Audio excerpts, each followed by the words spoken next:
वेदांत माता की साथियों,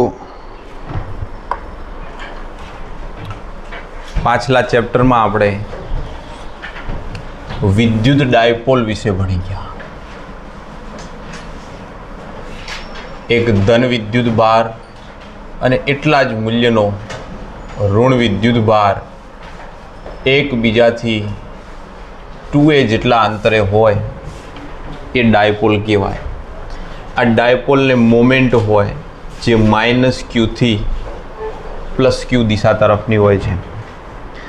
आ डायपोल नी अक्ष पर विषुव रेखा पर, अक्ष पर ने विषुव रेखा पर बने अने पछी कोई थीटा खूणे एक्स्ट्रामां एम करीने आपणे एनुं विद्युत क्षेत्र मेळव्युं तो 2kp/r³ અને kp/r³ અને થીટા માટે બી આપણે કોસ્ટ મેળવ્યું।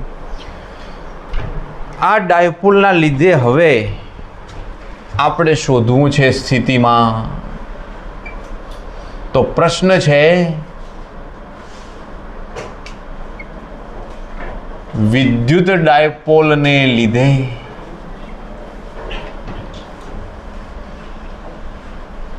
મળતા સ્થિતિમાનનું સૂત્ર તારવો। ડૂબવા દેતા નહીં।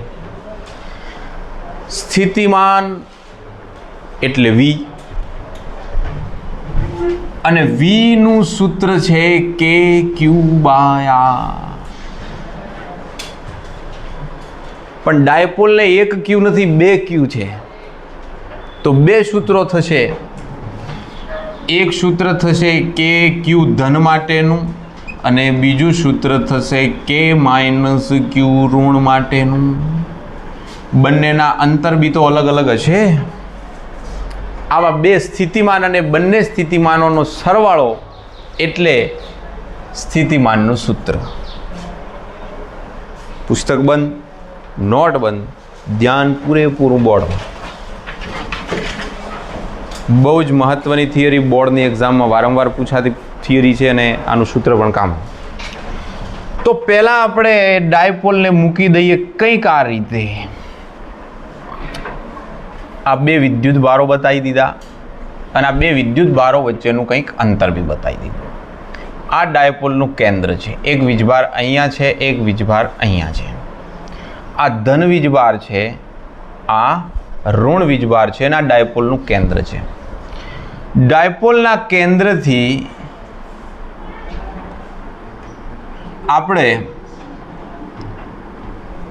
ડાયપોલની જે મોમેન્ટ છે સદિશ P ની સાથે થીટા ખૂણો બનાવતું અને સદિશ R સ્થાન સદિશ ધરાવતું P બિંદુ છે ત્યાં આગળ સ્થિતિમાન શોધવું છે। અને થીટા ખૂણાવાળો જ જો આપણે કેસ લઈ લઈએ પછી અક્ષ ઉપર શોધી શકો છો અને વિષુવ ઉપર શોધી શકો। ખાલી તમારે ખૂણો મૂકવાનો રહેશે। માની લો કે ડાયપોલની વિષુવ રેખા તો આડી થાય ને, તો એના ઉપર શોધવું છે ત્યારે થીટા બરાબર π/2 મૂકી દઈશું અને અક્ષ ઉપર શોધવું છે ત્યારે થીટા બરાબર 0 મૂકી દઈશું। તો આપણે આ એક કેસમાં બધા કેસ આવી જશે। ધારો કે +q થી આ અંતર સદિશ r1 છે, આ સદિશ r છે અને -q થી આ અંતર સદિશ r2 છે। તમે જાણો છો કે આ અંતર a કહેવાય છે અને આ અંતર પણ a કહેવાય છે, ત્યારે a + a એટલે ટોટલ અંતર કેટલું થશે 2a। આ દિશામાં મોમેન્ટ છે। આકૃતિ ક્લિયર?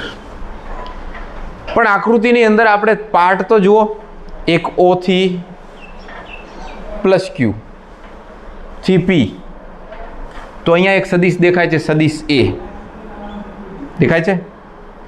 એક સદિશ આમ છે, ખરેખર આ અંતર આમ હોય એટલે -a થાય ને એની ઓપોઝિટ એટલે +a રાખ્યો છે। આ -a ની જગ્યાએ +a જ લખીએ। સદિશ સ્વરૂપમાં -a કહેવાય નીચે તરફ, પણ એ આમ જાય છે। એક -q તરફ જાય છે -a, +q તરફ જાય છે +a, અને બે સદિશ ફોર્મમાં છે, પણ આપણે એની દિશા બદલી એટલે -a નો થઈ ગયો +a। અને એના માથા ઉપર એક સદિશ છે। તો આમાં સદિશોના સરવાળાની રીત પણ આપણને ઉપયોગી થશે। પહેલા મુદ્દો સમજો। ફિગર મુજબ ડાયપોલ મોમેન્ટ સદિશ પી સાથે થીટા કોણે રહેલા, માત્ર થીટા કોણે નહીં, અને સદિશ આર સ્થાને રહેલા પી બિંદુએ સ્થિતિમાન. હવે હું તમને અલગ અલગ કહી દઉં. વી બરાબર માની લો કે પ્લસ ક્યુ ના કારણે તમે લખશો કે ક્યુ બાય R1 અને માઇનસ ક્યુ ના કારણે લખશો માઇનસ કે ક્યુ બાય R2 લખશો. સ્થિતિમાનનું સૂત્ર આવું જ લખશો અને ટોટલ સ્થિતિમાન થશે વી બરાબર V1 વત્તા V2. V1 ની કિંમત કે ક્યુ બાય R1 અને માઇનસ આવી જશે, છે પ્લસ પણ માઇનસ આવશે, કે ક્યુ બાય R2. આમાંથી સામાન્ય નીકળે છે કે ક્યુ. પુસ્તકમાં કે ની જગ્યાએ 1/4 એપ્સિલોન નોટ રાખ્યા છે, આપણે નથી રાખ્યા. 1/R1 1/R2 સમીકરણ 1 બસ. થિયરી તો ખરેખર આટલી જ છે, સ્થિતિમાન મળી ગયું છે, પણ જફા અહીંયાથી ચાલુ થાય છે કે R1 અને R2 છે કેટલા. R1 અને R2 આરના પદમાં બતાવો, કારણ કે આપણે આ અંતર નથી લેવાનું, આપણે તો આ અંતરે શોધવાનું છે. તો આ પદની અંદર R વાળું પદ હોવું જોઈએ, R1 ને R2 ના હોવા જોઈએ. બસ એ જફા ચાલુ થાય છે. એટલે હવે કોઈ શોર્ટ ફોર્મ્યુલાથી કરી શકો તો કરો, બાકી હું તો તમને વિસ્તૃત સમજાવીશ અને વિસ્તૃત માહિતીમાં જ આપણને રસ પડશે કે આ V1 માં R1 ને R2 છે કેટલા. તો આકૃતિમાં દેખો,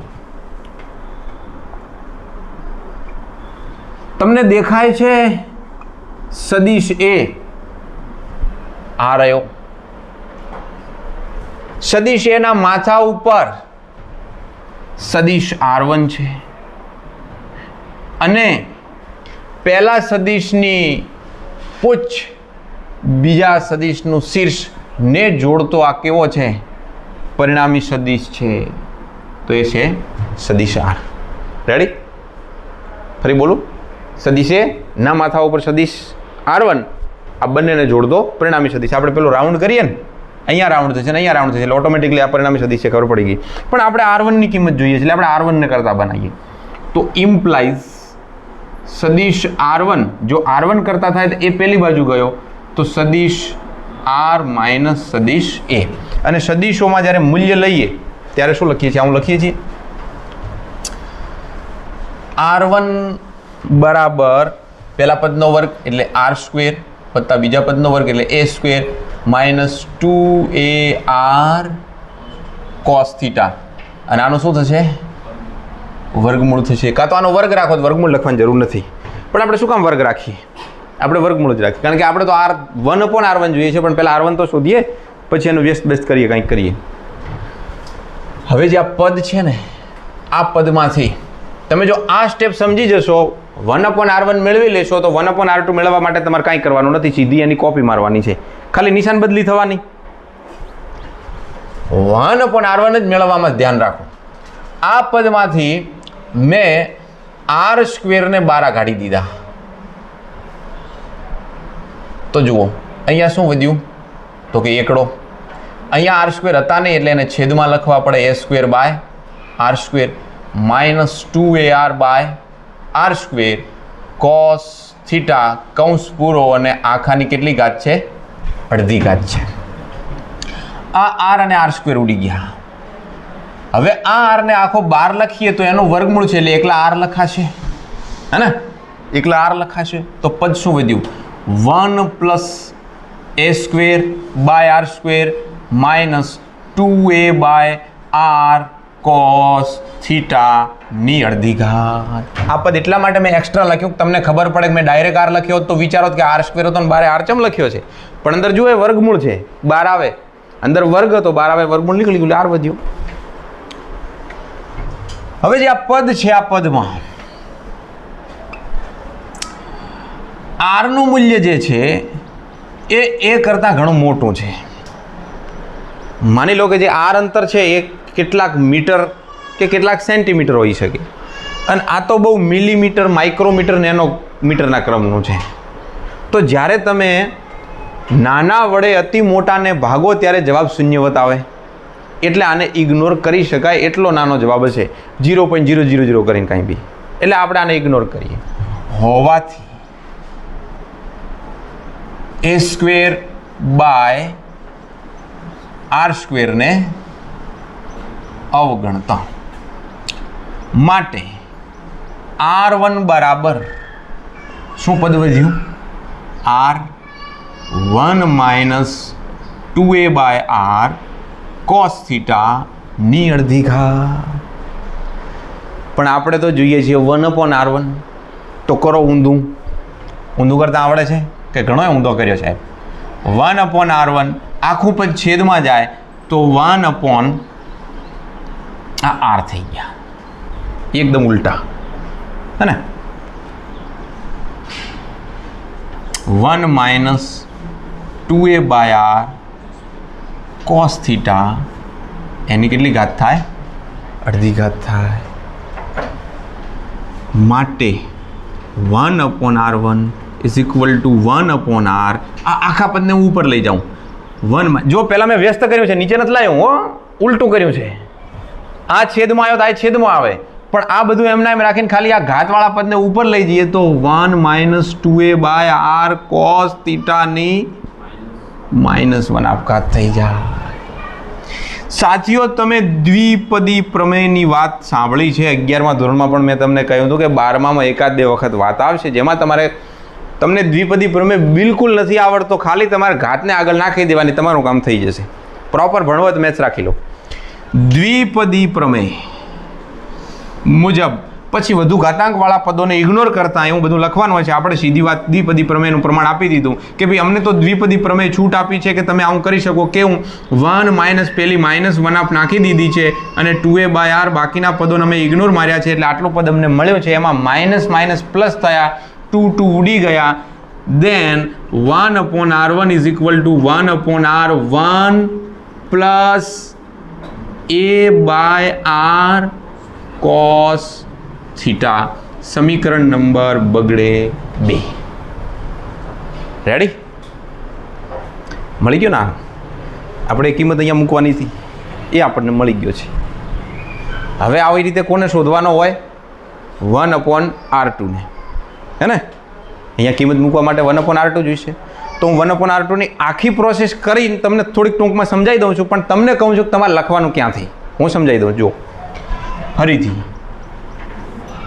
ફિગર પરથી, ચલો ફિગર દેખો. એક સદિશ છે એ દેખાય, સદિશ એ, એના માથા ઉપર કયો સદિશ છે? સદિશ આર. અને બંનેને જોડતો એટલે પરિણામી સદિશ આ વખતે કયો થાય છે? સદિશ R2 થાય છે. આ વખતે પરિણામી આર નથી.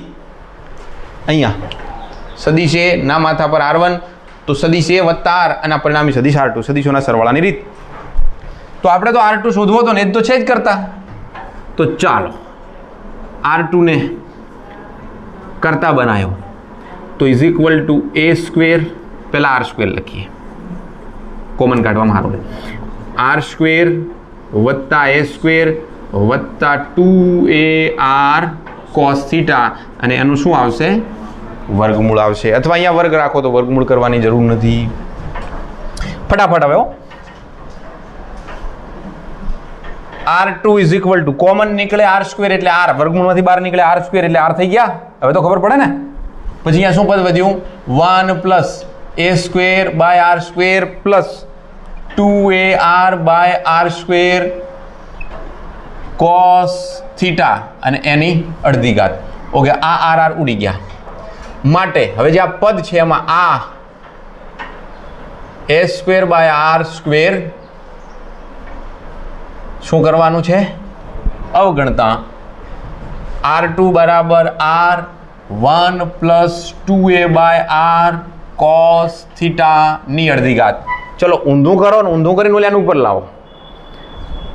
તો R2 નહીં 1/R2 is equal two 1/R, અને આ પદ ઉપર આવ્યું 1 પ્લસ 2a/r cos થીટાની માઇનસ અડધી ઘાત દ્વિપદી પ્રમેય 1/r2 is equal two 1/r 1 minus 1 plus minus 1/2 2a/r cos theta ये बीच में आ गया द्विपदी प्रमेय बाकीना स्टेप ने इग्नोर करे लांबू स्टेप बने द्विपदी प्रमेय में बधी घात में माइनस घटती घात में बने तो इज इक्वल टू 1/r 2 उड़ी गया 1 minus 2a/r cos theta ready clear देखो पद समीकरण 2 1/r माइनस है 2 उड़ी गया एज ने एज कहता था समीकरण देखो आने समीकरण नंबर कही दिए 3 समीकरण 3 ने समीकरण 2 जुओ ऑलमोस्ट सेम फरक शेनो छे प्लस अने माइनस नो तमने क्या छूट आपवामां आवे छे अहींयाथी समीकरण 2 लख्युं ते रीते तमारे शुं कही देवानुं ते रीते समीकरण 3 लखी देवानुं મને આ બધું તમારે હવે સમજાવવાની કોઈ આવશ્યકતા નથી તમે ઓલરેડી પ્રૂવ કરી ચૂક્યા છો બીજી વાત કે આ પદો મેં તમને સમજાવવા બહુ લેન્ધી કર્યા છે તમને આમાં જેટલી હોશિયારી હોય ને તમે જેટલા શોર્ટમાં પદો સુધી પહોંચી શકો છો ગોખીને નહીં હો જેટલા તમે પહોંચી શકો એટલા સરળતાથી પહોંચજો તો બી એનો કોઈ વાંધો નથી સમીકરણ 1 માં સમીકરણ 2 અને 3 મૂકતા ચાલો મૂકો V बराबर के क्यू 1/r1 1/r1 मुकाओ कीमत मुकाओ 1/r 1 plus a/r cos theta minus 1/r 1 minus a/r cos theta is equal to K Q आ बन्ने मांथी r निकली जाए छे डायरेक्टली कारण के जो आना गुणाकार में आना गुणाकार में बने आर बारो काढो ए आर क्या आई गयो छेद में तो अंदर शू वध्यु 1 plus a/r cos theta minus 1 minus minus plus a/2 cos theta आ 1 गया 1 तो गया शू वध्यु a/r cos theta a/r cos theta हैं क्या હું તો ભૂલોનું પોટલું છું cos थीटा ક્લિયર અહીંયા પદ દેખાય છે 2a ને અહીંયા પદ દેખાય છે q અને ડાયપોલ મોમેન્ટનું સૂત્ર છે p બરાબર q * 2a તો देखो k q * 2a r r r square cos theta q * 2a ની જગ્યાએ મૂકો p માટે v बराबर के पी भाग्या आर स्क्वेर कॉस थीटा मस्त सूत्र मळी गयुं आपणे पण आ सूत्रने आपणे सदिश फॉर्म में बी लखी सकीए छीए सदिश फॉर्म में बी लखी सकीए कैसे ऐसे वी सदिश नहीं हो वी अदिश राशि है एटले सदिश वी ना करता v बराबर के सदिश p भाग्या r स्क्वेर वधाराम शू तमारे कर देवानुं p कैरेट अने p कैरेट शू है एकम सदिश है थियरी जो पूछाणी हो आटले सुधी ज लखवानी वधारानी तमारे बोडाकूट नहीं करवानी पण हूँ तमने विशेष थियरीनुं जे एडिशनल भाग है तमने समजावुं छुं धारो के तमारे डायपोलनी अक्ष पर शोधवुं छे स्थितिमान तो अक्ष एटले जे पेली दिशा है ज ने हे अक्ष एटले अहींया अने अहींया शोधवुं होय तो पी बिंदु अहींया क्या होत पी बिंदु त्यां होत तो आ थीटा होत 0 पी ने खसेडीने अहींया लावो तो थीटा केटलो थई जाय 0 तो अक्ष पर थीटा बराबर 0 डिग्री माटे v बराबर के पी cos 0 1 थाय तो केपी भाग्या आर स्क्वेर बीजो केस बने छे इक्वेटर पर विषुव रेखा पर थीटा बराबर केटला बने 90 डिग्री तो v बराबर केटला थशे 0 अने पछी तमे ऑपोजिट अक्ष पर जेम थीटा छे एम पेली बाजू जाओ तो 180 ડિગ્રી તો પ્લસ એ મળે ને માઇનસ એ મળે. ઇટ મીન્સ સ્થિતિમાન ધન હોય છે, સ્થિતિમાન ઋણ હોય છે અને સ્થિતિમાન શૂન્ય પણ હોય છે. ઠપકારો.